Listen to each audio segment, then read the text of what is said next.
Welcome to the Carl Jackson Show podcast. This is your daily dose of objective truth in a world of confusion and lies.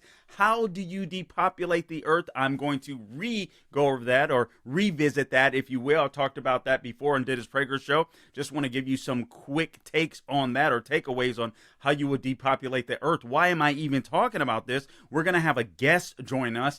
He's with the Government Accountability Institute and also the author of a brand new book entitled, if I can get to it here, Controligarchs, Exposing the Billionaire Class, Their Secret Deals, and the Globalist Plot to Dominate Your Life. You're going to want to stay tuned for this interview. He wrote a fantastic column on Breitbart called Bill Exposed. Bill Gates' relationship with convicted pedophile Jeffrey Epstein revolved around a global health investment fund. You're going to want to stay tuned for that. Also, the UN of all places. The U.S. beef producers say UN's proposal for eating less meat demonizes industry and it's ineffective. So the UN wants you and I to eat less meat. Let me ask you a question. How many of you believe that the UN, the globalist elites at the UN, are going to follow their own advice? Or do you believe, like I do, that the very people that are telling you to eat less meat are probably going to eat more of it themselves, and we little peasants better shut up and take it? All right, that's what's happening. All right, guys, please make sure you subscribe to the podcast wherever you go to get your podcast. Please help out my sponsors. It helps out this program. Right now, Mike Lindell at MyPillow.com is a great support for this podcast. Please go to MyPillow.com, click on the radio podcast square. That's at the top of the page. Enter my name, Carl, C-A-R-L. For those of you that prefer to call, you can do that too, 800-858-0263. Mention my name. This is the Christmas season. Bite inflation, Bidenomics absolutely sucks. So MyPillow.com is trying to make things as affordable for you as possible. An array of products that they have for you there, from the My Pillows to the Giza Dream Sheets to slippers, you name it, bathrobes, towels, you name it. There are deals on virtually everything that My Pillow has to offer. Some deals are upwards of 60% and some even over 60%. MyPillow.com, promo code Carl, American jobs, American manufacturing, great products, 10-year warranty, 60-day money-back guarantee. You can't beat that with a bat. MyPillow.com, promo code Carl. Okay, guys, let's talk about this real quick. Por favor, if someone tries to chime in. All right, so there are several things that you have to be aware of. We have to be there is a cabal. I don't even like talking like this. I sound weird. All right, but before our next guest comes up, I want to set the tone. There's a cabal of people, globalist elites, that want to depopulate the earth. There's several ways in which they do it. All right, you can go back and listen to a podcast that I did earlier in the year. I believe I did that somewhere in June. That's when I first talked about it on Prager's show as well. But I created a list of all of the things that global elites want to do to depopulate the earth. They really believe in this nonsense. They want a supremacy class, if you will. You know, just like there's white supremacists, there's black supremacists. I think there's global supremacists. These are people that think they're the brightest of the bright. They're the best of the best. They're superior to God in their minds. They are God. You know, and their AI, the new AI technology is God. So here's some of the things that they'll use in order to depopulate the earth. And the twisted thing about it is they'll have some of you even cheering for these things because you don't know what's going on. Number one, abortion. That's one way in which you undermine, you depopulate the earth. You know, care for the elderly, assisted suicide, all this kind of stuff. The left hates life, and you have to remember that. All right, so they don't want to care for the elderly. They want assisted suicide. They want to depopulate the earth. They don't believe that life has value like you and I. You would undermine traditional marriage, so people don't have, it's not one man, one woman. People don't have children anymore. You know, obviously you would get people worked up into hysterics with climate change. That's number 3, or man-made climate change. You'll scare people out of having kids. You'll promote the LGBTQ whatever it is, trans movement, all that kind of stuff. Why? Because essentially you depopulate the earth because these people don't end up having kids. And that's what many of these globalist elites want. You make porn easily accessible so that men are scared to mac to girls, and they're so overstimulated by the women on screen, they never mac to the real life women that are standing right in front of their faces. That's one way to do it, and they're not satisfied with one woman. You break down society. You will limit the food supply, such as protein. Oh. Speaking of that, let me just take a quick pause. This was just the news.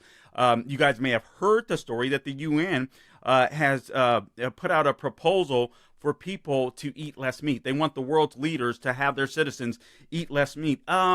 UN. All right. That's what I say to you. The United Nations is expected to ramp up its call for the world to greatly reduce the meat consumption in order to combat climate change. This according to Just the News. During the COP28 climate summit that is happening this week, it starts on Thursday in Dubai, and all of them, I guarantee you, will be flying their private jets there. The UN's Food and Agriculture Organization will publish a global plan calling on nations with high rates of meat consumption to change their diets in order to lower greenhouse gas emissions. This, according to Bloomberg News. The document isn't legally binding, but it is expected to have influence over policymakers who are setting more and more rules to fight climate change. It's unclear which will come first. The UN says, I'm quoting from them, I'm sorry. This is Daniel Turner, founder and executive director of Power of the Future. He says, it's unclear which will come first, the UN taking away your hamburger or Joe Biden confiscating your gas stove so you can't cook it, he says. The roadmap, Bloomberg reports, will ask wealthy nations with high rates of per capita meat consumption to curtail their carnivorous habits, and developing countries will be advised to improve their livestock raising and farming practices. Livestock produces methane listen to this, do their burps. You have all these people that are talking about, cow farts, cow farts, and CO2. What it is, it's methane, and the cows release this methane through their burps. All right, so all of this stuff is a complete and utter lie. All right, we need cows, we need protein. The effects of having a limited supply of protein is going to make people smaller. It's going to make people weaker, and that's exactly what these people want when they want to dominate the world. So there, mixed in what the UN wants. The UN wants us to basically die. They want us to eat bugs, crickets, and all the like. And I say, screw them. We should force feed crickets and roaches to them one day. All right, that's my take on that. So number 6 was limit the food supply chain, which is why I went to the UN thing. Number 7, take away parental rights, so that young couples are disincentivized. Right. Here's what the left doesn't want. They don't want people to commit. They don't want religious folks to be incentivized, to have kids as well. So you start taking away parental rights, and then you get even people that are religious that say, hey, I don't want to bring kids up in this type of environment, just like you get left-wing hysteric nut jobs that say, oh my God, climate change, oh my God, my kid is going to boil, I don't want to have kids. Also, how else would you depopulate the earth? Well, you socialize medicine. I listened to a gentleman last night on a PragerU Stories of Us video that came from the Czechoslovakia and however you pronounce it, Czechoslovakia. And basically he talked about before the wall came down and all this kind of stuff, where the doctors would treat some of the people, even the poor people, if they could bribe them in some way, shape, or form. So you're not going to get stellar care. A lot of people are going to die as a result of this. And then only the people that can, the elites will survive, and the people that can gather up something, I don't know, to bribe the doctors. But there's going to be systems that are overwhelmed, healthcare systems that are overwhelmed, where people are simply going to die. They're only going to be able to treat emergencies, broken bones, so on, etc. You can go into the hospital and they can treat you for that right away. But if you have cancer, if you have some long-term disease or something to that effect, they're going to say, well, wait your turn. And by the time your turn comes around, you're already dead. All right, so no worries there.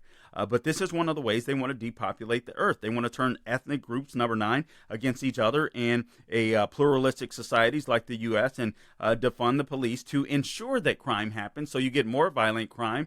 right? And you have fewer people that want to have kids. You get more people being killed by crime. Number 10, you introduce AI so that societies choose convenience over contentment, so people are easily controlled. And you control people, and you tell them what you want them to do with AI. You tell them what's important to them, and families and having babies will not be one of them. Number 11, you convince the world to take experimental jabs.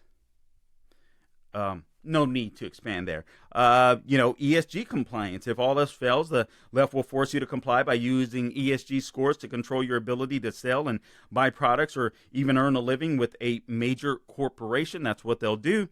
Obviously, war, unnecessary wars. They can kill a lot of people with wars. It's absolutely amazing. You never want to see anyone that's gung-ho about war. War should be something that you absolutely dread. All right, guys, so now I want you to stay tuned for my guest. He's coming up next. Again, he is Seamus Bruner. You can find him on X at Seamus Bruner. Go out and get his book, Controligarchs, Exposing the Billionaire Class, Their Secret Deals, and the Globalist Plot to Dominate Your Life. All right, you're going to love this interview. And now, here's Seamus Bruner. All right, and now I want to introduce you to my guest, Seamus Bruner. I got his name wrong initially, but he's corrected me, and I actually love that name, but have never seen it before. But anyway, I'm glad to have him on. Seamus Bruner is the author of the book Controligarchs, Exposing the Billionaire Class, Their Secret Deals, and the Globalist Plot to Dominate Your Life. And Peter Schweizer's Director of Research at the Government Accountability Institute. All right, so you can follow him at Seamus Bruner. That is spelled Seamus. All right, on X now. So it's good to have you on, Seamus. I ran across one of your a column that you had written on Breitbart entitled "Exposed: Bill Gates' Relationship with Convicted Pedophile Jeffrey Epstein revolved around a global health investment fund." And in my opinion, not enough people have been talking about this issue and this relationship when it comes to Jeffrey Epstein and Bill Gates. And then voila, I see this column and I'm like, I've got to have this guy on. So thank you so much for joining us today on the Carl Jackson Show podcast. Carl, the pleasure's all mine. Thank you for having me. Yeah, this column, it's important stuff. At the Government Accountability Institute, we follow the money. We followed it to the Bidens with all the China, Ukraine money. We followed it to the Clintons with the Clinton cash scandal. I did a book on FBI corruption, so I've followed the money to James Comey's and Robert Mueller's pockets. But for this book, I really wanted to follow the money all the way to the top. The Epstein issue is a huge, huge issue, still unresolved, as many people know. And Bill Gates is one of the guys who was palling around with Jeffrey Epstein. Now, the book is not solely about that. It's really more about Bill Gates and the other controligarchs, as I call them, planned to control every aspect of your life. But the Epstein relationship was sort of central to the last decade of Bill Gates's life. He met Jeffrey Epstein right around 2011. This Global Health Investment Fund was a partnership of the Bill and Melinda Gates Foundation with this bank, JPMorgan. Now, just recently, sort of breaking news, JPMorgan agreed to pay close to $365 million in order to not go to trial with the victims of Jeffrey Epstein. The victims allege that JPMorgan facilitated Epstein's human trafficking network. So happy to tell you all I know about it. Yeah, I want to hear it. First off, your take. It seems like common sense to me, but why the hell would J.P. Morgan pay off these victims unless he didn't want things to come out? Seamus, your response? Yeah, that's absolutely right. I think the most shocking thing, the thing that people need to, if people are always wondering, what can I do? You need to spread the word that J.P. Morgan has effectively the Epstein client list. People talk about, this Epstein client list released the Epstein client list, but there's not really any evidence that Jeffrey Epstein was sitting in his library making a list of his clients. It's not like this document of clients that are listed. People talk about the flight logs, like maybe that's thing, but just flying on Jeffrey Epstein's airplane while sort of damming in a way does not prove that the people on the flights committed any heinous acts. What does prove that someone committed a heinous act is if they wired money to Jeffrey Epstein whether it was in a form of a blackmail payment or payment for services rendered. But what we know from this JPMorgan trial, and the relationship is kind of like Bill Gates is central in this thing, because the JPMorgan Global Health Investment Fund is how Bill Gates came to know Jeffrey Epstein, and then they became, good buddies. They flew, Gates flew on Epstein's jet. They met many, many times, had dinners together, etc. But anyway, so the thing that people really need to push far and wide is the JPMorgan bank transfers, because as a part of this trial, JPMorgan admitted that they had facilitated over $1 billion in, quote, human trafficking, end quote, related transfers. So JPMorgan has admitted that they facilitated human trafficking monies paid to Epstein's account. And it's pretty obvious to anybody that a bank transfer, like on one end is Jeffrey Epstein, on the other end of that transfer is someone. Who is that someone? JPMorgan has the list. I believe Treasury Department now has the list. We need to know who was sending over $1 billion to Jeffrey Epstein. Okay, so Seamus, when you mentioned when you stated just what you said about JP Morgan having this list and this $1 billion payoff, I had to pause for a second. I hope I don't look like a complete idiot in the camera. I literally had to pick my jaw off the floor. At least it felt like this is. Okay, so what's so insane to me, frankly, from both the left and the right, if I'm being honest here, Seamus, is the lack of curiosity now as far as Jeffrey Epstein is concerned. This is just crazy. This is just crazy to me. If you don't mind, I'd like to go through some of your column, because there's a lot of stuff that you've written in here, and I just want to kind of build so that the audience understands the in-depth relationship between Epstein, Bill Gates, and JPMorgan himself, and actually some really crazy, insane, and sick beliefs when it comes to overpopulation, or basically depopulating the earth, vaccines, so on, etc. But let me just read this summary from your column that you had written in Breitbart. And again, I'm speaking to Seamus Bruner. He is the author of the new book, Controligarchs, Exposing the Billionaire Class, Their Secret Deals, and the Globalist Plot to Dominate Your Life. And he is Peter Schweizer's Director of Research at the Government Accountability Institute. Seamus, I got to be honest with you. I didn't realize that you were with the Government Accountability Institute, because like an idiot, I didn't read your bio far enough. So I'm very happy to know that. I'll be frank with you. I don't like to get wacky people on the show, but I love people that know information and that know how to research. Obviously, you are one of those people. You start here in this, well, you don't start here, but I want to just read this to you and just let you expound. You say in your column, over time, Gates and JPMorgan established an investment fund that sought to profit from the development of vaccines and other health technologies. Epstein wanted a piece of the action, and Staley brought Epstein into the Gates partnership. And Staley is a JPMorgan executive. So what did Epstein bring to the table in that relationship? I'm not sure that I get that. Did he have something on these guys, in your opinion? Yeah, certainly. So Jeffrey Epstein, what he brings to and so it's, you got to be careful, because there's not, and this is the huge problem, right? Is because the DOJ hasn't investigated and it hasn't convicted all of the people on the other end of the human trafficking relationship. That's the thing that really angers me, is like, how can somebody be convicted of trafficking humans but trafficking them to nobody? There seems to be no curiosity from our investigators of who Jeffrey Epstein and Ghislaine Maxwell were trafficking these young girls to. And so, we don't know. Bill Gates has denied. James Staley, who is the chief investment banker, or was at the time at JPMorgan, they've both denied wrongdoing. Got to say that. Okay. But what did Epstein bring to the table? So what Epstein brings to the table is his network of people who seem to give him money for nothing. That's the thing that's so crazy, is you've got all the pieces here. People would Bill Gates sent Jeffrey Epstein money for through a pass-through to the MIT Media Lab, which was Jeffrey Epstein was deeply affiliated with. MIT's involved in this. The Massachusetts Institute of Technology, Harvard is involved in this. Presidents kings and royal families. I mean, this is the biggest scandal potentially of all time, and people have sort of lost interest in it. I know a lot of your listeners have not, and our readers and listeners have not.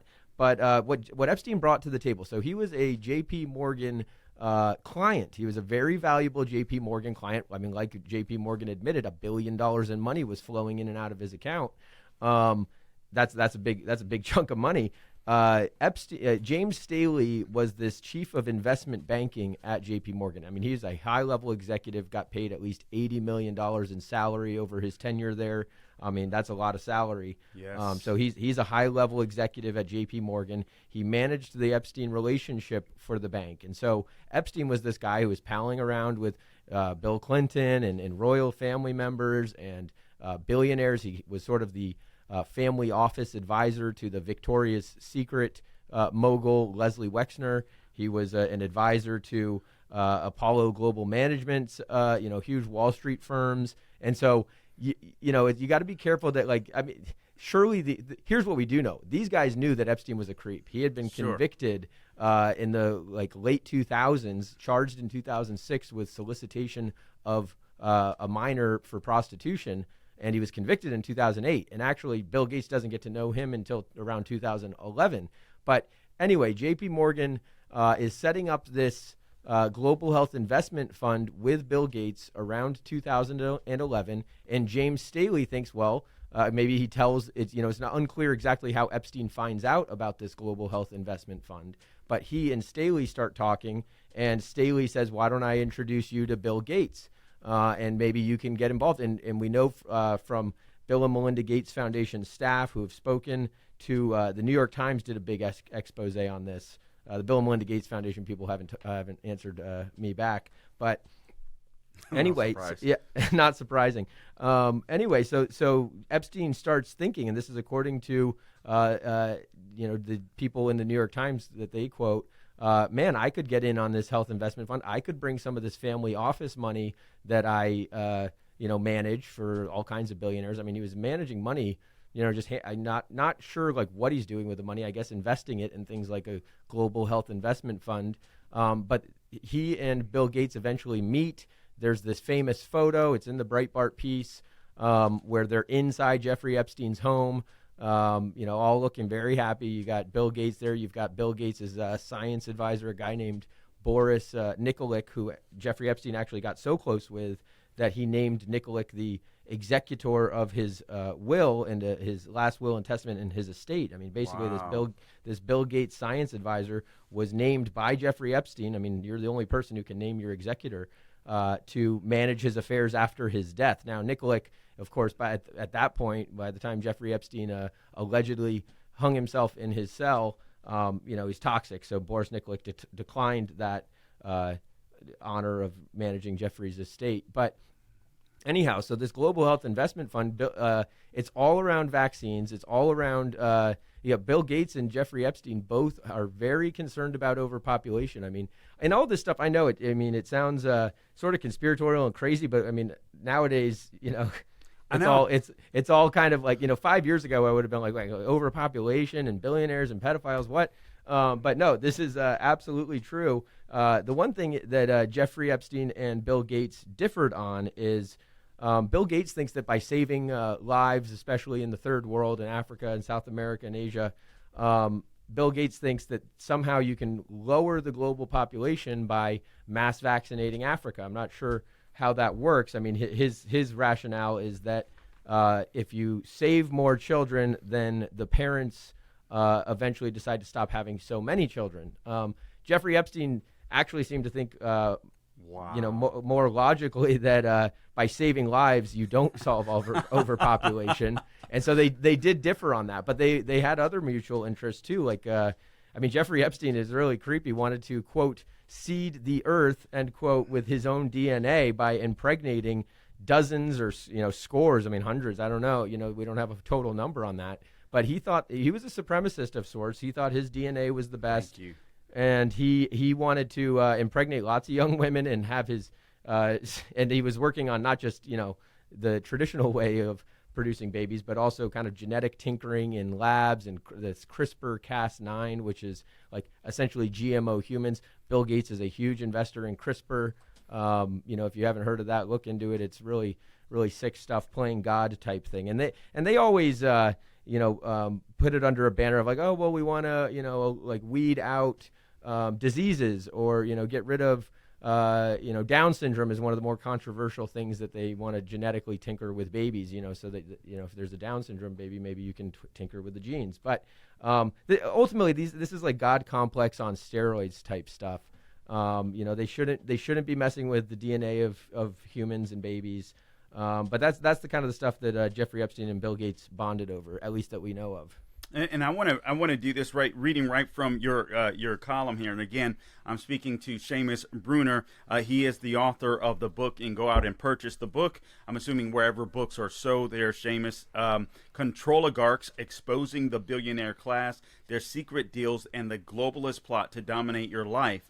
And he's also Peter Schweizer's director of research at the Government Accountability Institute. You can follow him on X at Seamus Bruner, spelled Seamus. Okay, and I just want to read directly Bill Gates' quote that you wrote in your column on Breitbart. Bill Gates says, and I quote, "The world today has 6.8 billion people. That's headed up to about 9 billion.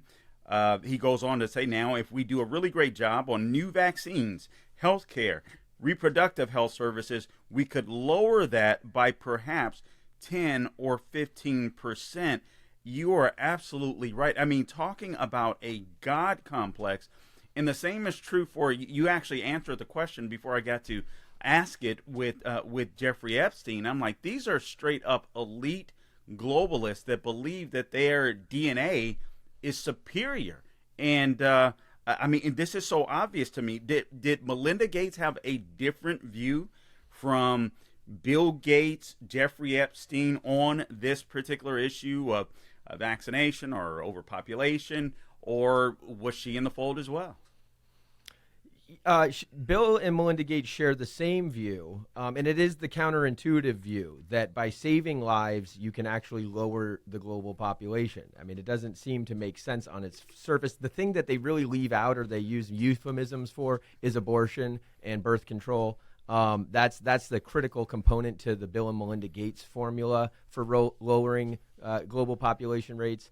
But Jeffrey Epstein, I mean, you hate to say it, but he seemed to have the more logical view, which was you can't lower global populations if you're saving more lives. It's the same thing with this CRISPR stuff. I mean, they keep saying that they want to cure diseases and tinker with genetics so that people survive longer or what have you. But it's like, if you truly believe the planet is overpopulated, wouldn't you think that diseases are just kind of the natural course? Why would you try to go fix that if you are truly this overpopulation type person? So that's the critical component to the Bill and Melinda Gates formula is, yes, you can solve more people, but then you provide women with the ability to terminate their pregnancy or never get pregnant. I mean, the thing is, they have the technology to prevent a pregnancy. So the abortion thing, and I get into this into the book, is there's got to be something more than just stopping births to it, and we get into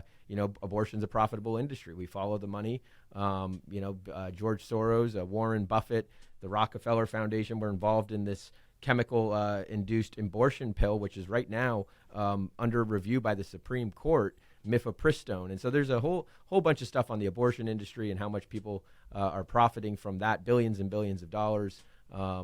And so it's pretty sick stuff, because you'd think it would be, abortion is whether you're pro-life or pro-choice, I think most people could agree it's not an ideal situation for a young woman to find herself in, and to think that billionaires are profiting from that tragedy, really profiting from that pain. And the mifepristone pill right now being reviewed by the Supreme Court because of a crooked FDA approval by the Clinton administration.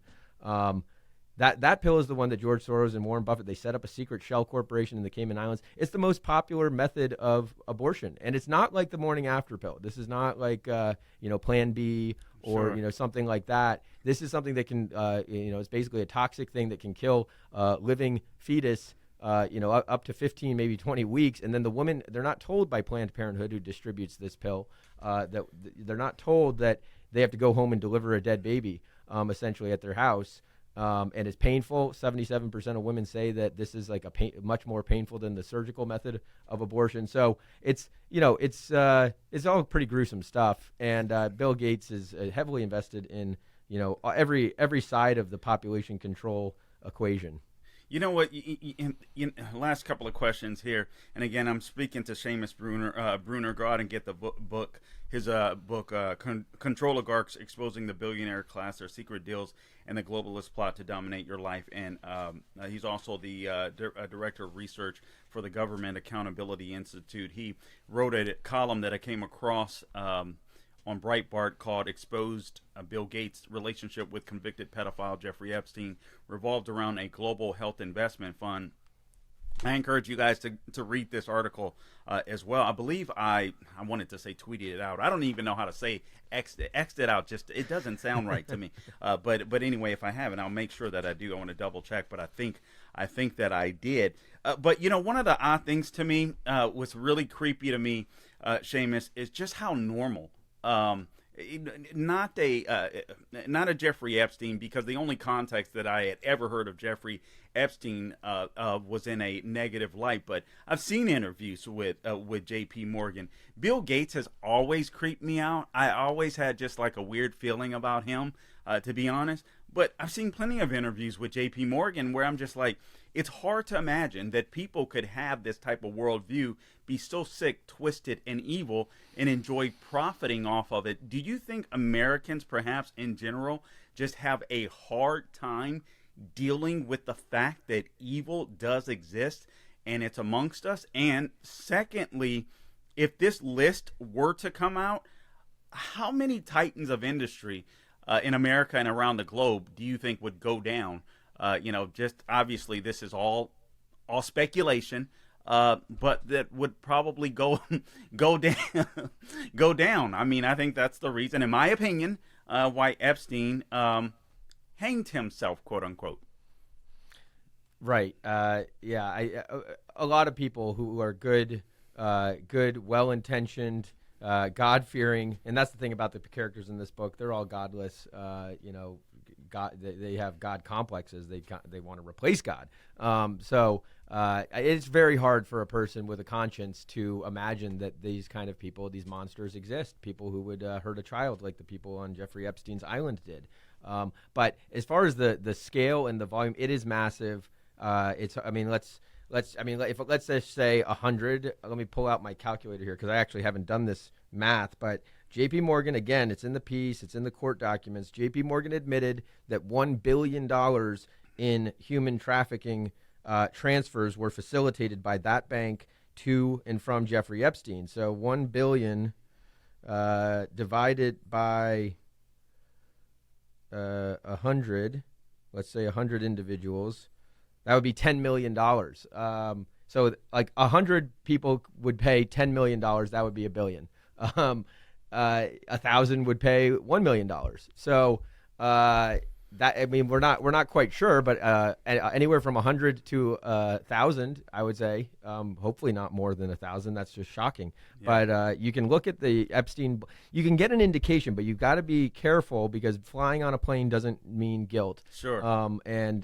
Being in Jeffrey Epstein's quote little black book of addresses. But almost every character in my book is in that Jeffrey Epstein black book. I mean, you've got New York Mayor Michael Bloomberg had a bunch of numbers. I mean, Bill Clinton. You had some of the royal family members.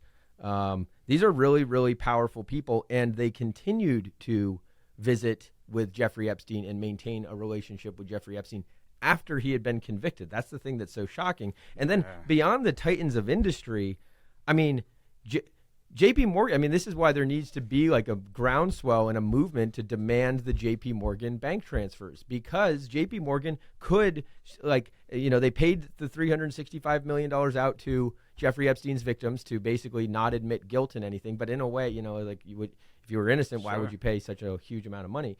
But you're not allowed to make that inference. But the thing that is even bigger and worse and scarier in a lot of ways than just titans of industry, because yeah, sure, people, a lot of executives, I mean, it takes a certain type of person to run a multinational, global type organization. It takes like very focused and sometimes sociopathic type of people to run ships that large. They got to be able to look people in the face and just lie. So, I mean, not making any accusations of anyone specifically, but I mean, it's kind of like American Psycho types, if you've seen the movie Christian Bale. Yeah. And so that's the type of people we're dealing with.